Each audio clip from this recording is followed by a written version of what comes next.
And what's up, everybody? Welcome back to the channel. It is your boy Cheap Ludes after a day off. Fresh off the airplane. I mean, I quite literally hopped off the airplane, got home, booted up the video. You already know. It's called dedication. Look it up in the dictionary. It is what it is. I've been in Philadelphia for the last 5 days. Shout out to the city of brotherly love. I had a good time. I went to the Eagles home opener. You know, go Birds, caw. You know, it is what it is. Caw! All good. Also, shout out to all my Viking fan homies out there. Skull or whatever. Suck it, Tim. Anyways, the market is interesting. I wanted to talk about it. We got some new Shades of packs yesterday that I wasn't around for. So I know I'm a day late, but it is what it is. Talk about a couple things today. So first things first, let's start with the Elgin Baylor takeover grind. Now, most of you have probably watched my video explaining and talking about the takeover grinds. You know, if you haven't, I'll link it at the end of the video. You know, it is what it is. But it's almost like 2K saw that video and specifically went to spite me. They're like, okay, let's take everything that he said and let's do the complete opposite of that. Everything he said could be a positive addition and a positive change. Let's ramp that up to 100. It's almost like they saw everyone getting Donovan Mitchell and they're like, yeah, no, too many people got Donovan Mitchell. Let's go ahead and make sure that absolutely no one gets Elgin Baylor. Now look, is Elgin Baylor good? No, his jump shot is atrocious, but my God, 55 points and 12 rebounds with a small forward. Okay, doable, not exactly tight, but doable. It's one, quote unquote, one game. Okay, whatever. 100 dunks with Laker players seems a bit excessive, if I'm being honest. 100 three-pointers. This is all in a week, by the way, so this is pretty excessive. A double-double with a Lakers player in 30 games. 30 games, I got to get a double-double. Wow. 20 free throws over multiple games. This is honestly not that bad. This is like the best possible scenario. 541 assists, 1,061 points. Now, I've seen a lot of people reposting some of the Evo requirements from 2K20, and I will say that's not a gotcha moment, because people are like, well, you weren't around during this.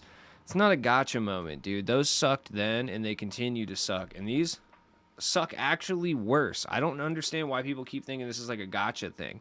Like, they're like, yeah, Steve, you wouldn't have lasted at all in 2K20. Okay, but at least you had infinite time to do that. You know what I mean? Like, you had infinite time, and those Evos were overpowered. You know what I mean? You're doing all this for an Elgin Baylor that's not even good right now. Kareem, Jeremy Lin, I was using quite literally at the end of the year to take down God Squads. Okay, so it's like, at bare minimum, you know, you were getting a card that was still in some way, shape, or form usable at the end of the year. Like, Jeremy Lin could still be ran at the end of the year, especially if you're trying to do lower overall stuff. Still wasn't good. It was like a pretty aggressive grind, but this is rough. 593 rebounds. Played 20 games with 10 Lakers players. What, sirs and ma'ams and all classifications? Why are you doing this? This is 10 triple threat offline games? Fine, not even that bad. But this is horrendous. I'm sorry, I just want to talk about it for a second. So, we got the new Shades of players, and I want to go over them a little bit. Interesting. So we got Jaden Ivy, who, when they first announced Jaden Ivy, I thought he was going to be one of the better cards in this set, and depending who you ask, he's either god tier or he sucks. There's really seems to be no in between.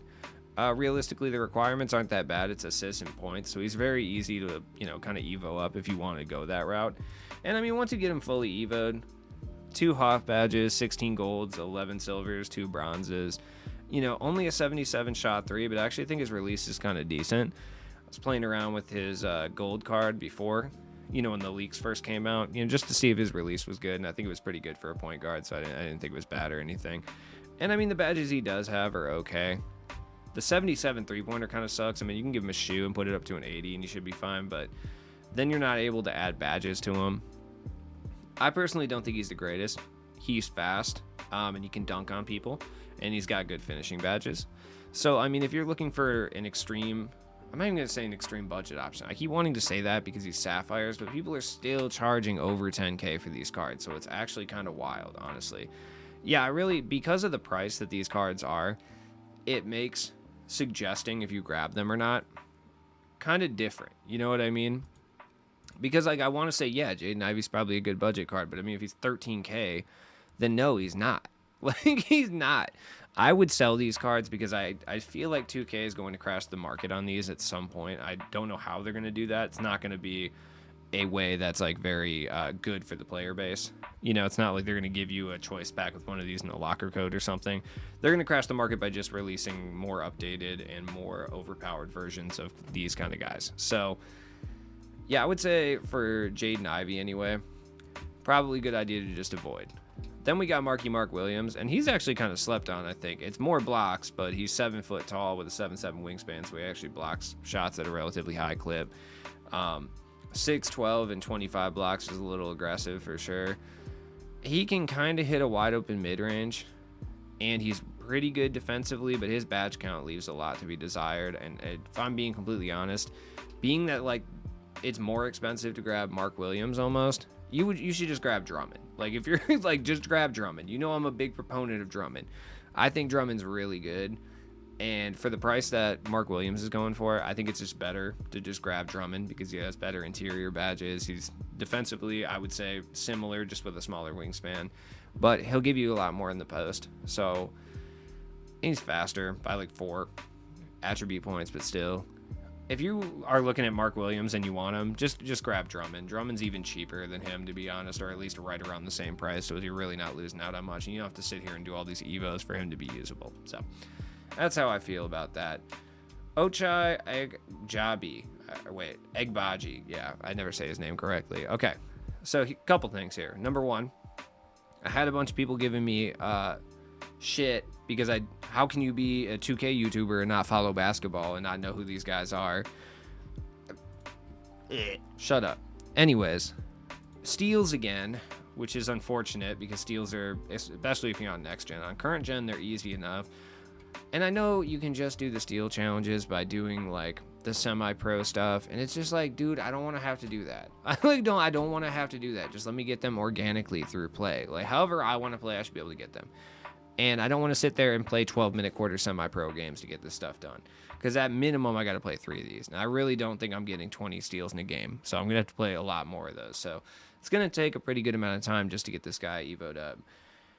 If his evo happen to be 3-pointers or, honestly, dunks, then I would say he's the best budget, air quote, shooting guard in the entire game. Because he looks good. His release seems to be pretty solid. Dribble style isn't bad. He's got some Harden shades. Like, that's what's up. Harden was at the game. I don't think anyone cares. I just thought that was cool. That's my first Eagles game, dude. I'm an Eagles fan. You know, I've never been to Philly. Just let me have this. Anyways, like, yeah, I would say that for 10K, he's probably the best shooting guard. You know, if the Evo was an easy thing to do, which it's not. Or like a non-time consuming thing to do. So I think you should probably avoid him as well, which sucks because I think this card would be really good if he was within reason. But steals are just not something that's easy to do at this moment.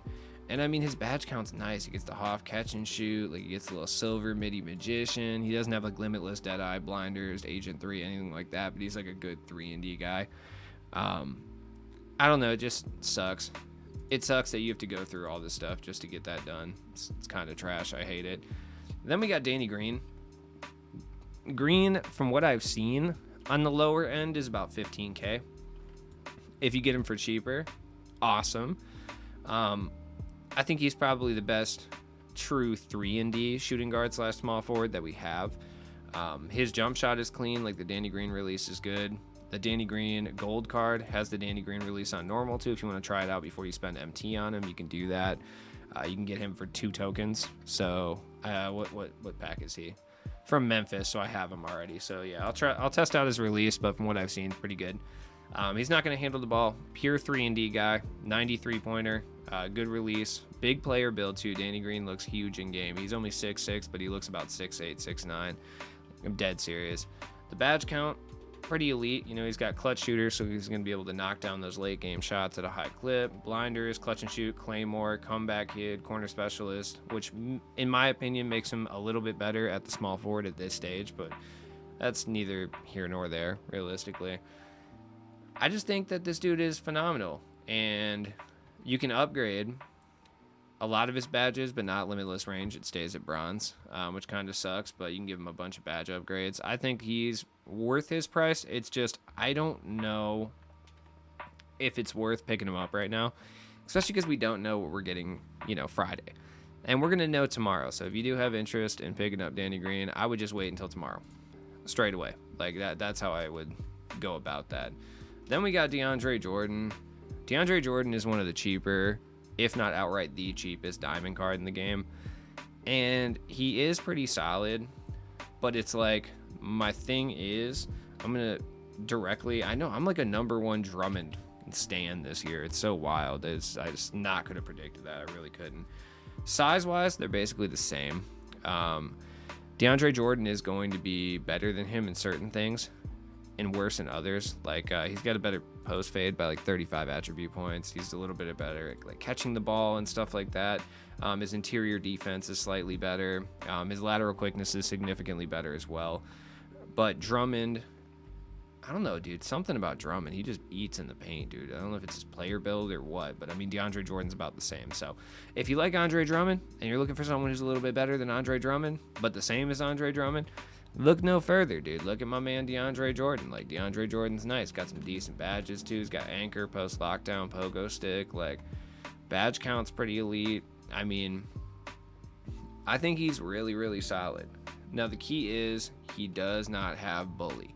Like, bully is the one thing. Like, he has it on silver, but he doesn't have it on gold. And I think that's one thing that gives Drummond a little bit of an advantage. Although I will say I'm not 100% sure how effective it is. But DeAndre Jordan's very good. So it's definitely somebody who's worth a look if you're looking for that kind of center, for sure. And then we got Ja Morant. Ja Morant's very good. There's no two ways about it. Is he this good where he is going to cost this much MT? No, I would say he's not, and I'm going to compare him directly to Derrick Rose, who I would say is slightly better. Like, yes, Ja has the +2 in the three-point shot, but I still think Derrick Rose is just better. Ja Morant on Quick is probably nasty, though. I haven't gotten a chance to use the Ja Morant release on Quick, because I believe it's on... Oh, it is on Quick on his starter card. Well, on his series card it is for sure. Starter card, too. So the release is elite. I prefer Derrick Rose's release, and I've used both these guys intensely. Like, obviously, you starter, Ja Morant quite a bit. I prefer the release on Derrick. Honestly, neither of which is better than the other, if that makes sense. Like, Derrick Rose is shades of Ja Morant. You know what I mean?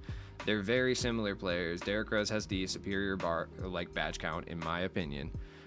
The other issue is that Derrick Rose can get limitless, whereas Ja Morant cannot, and I think that is something that helps a little bit.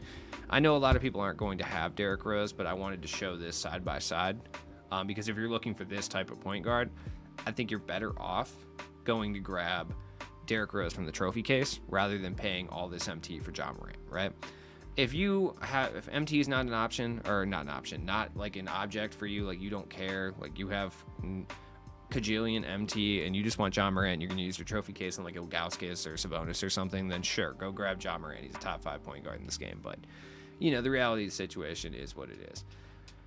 All the rest of the cards are kind of the same price. Like, Karolinko seems to be the same price than when I left. I thought about selling him right before I left, but I was like, whatever. I'll just roll the dice. If he is more expensive or less, that's when I'll sell him. And so he is, which is cool. Banchero's still like a top tier power forward, so he's still kind of on the pricey side. Most of them up here are like diamonds and amethysts at this point.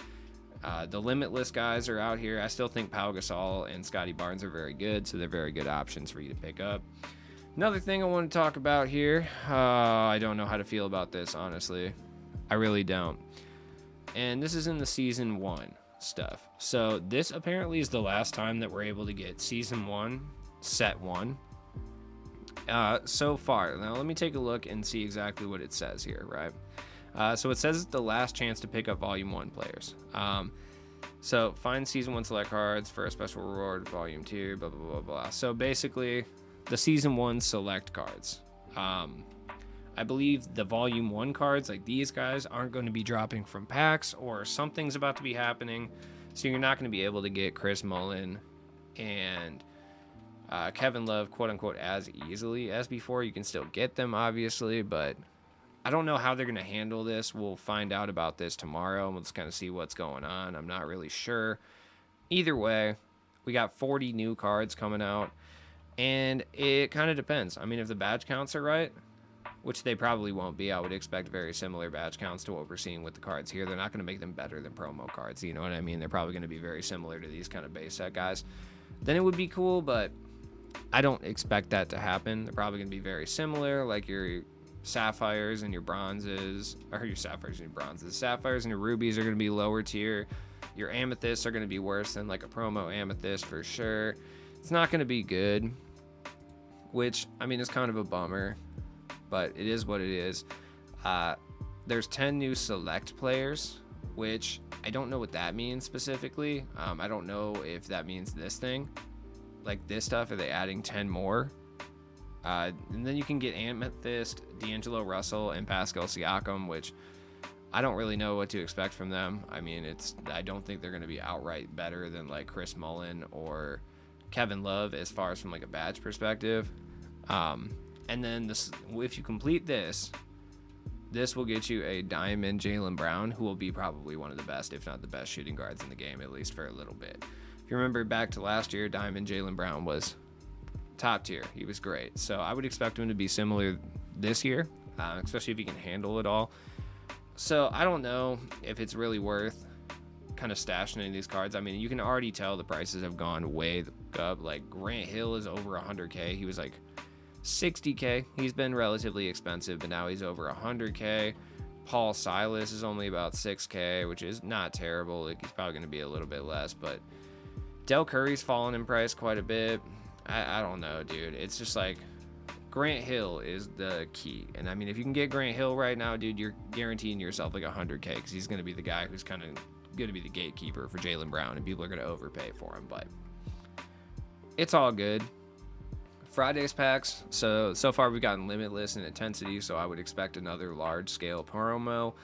When I say large-scale promo, you know, I just mean like a random name, like a Limitless or an Intensity. Now, they could also kind of shake it up a little bit, and they could give us a kind of flash set. I wouldn't be shocked to see glitch players this early. Honestly, I'd be kind of surprised if we didn't see like our first flash set within the next 2 weeks. So just kind of keep that in the back of your mind.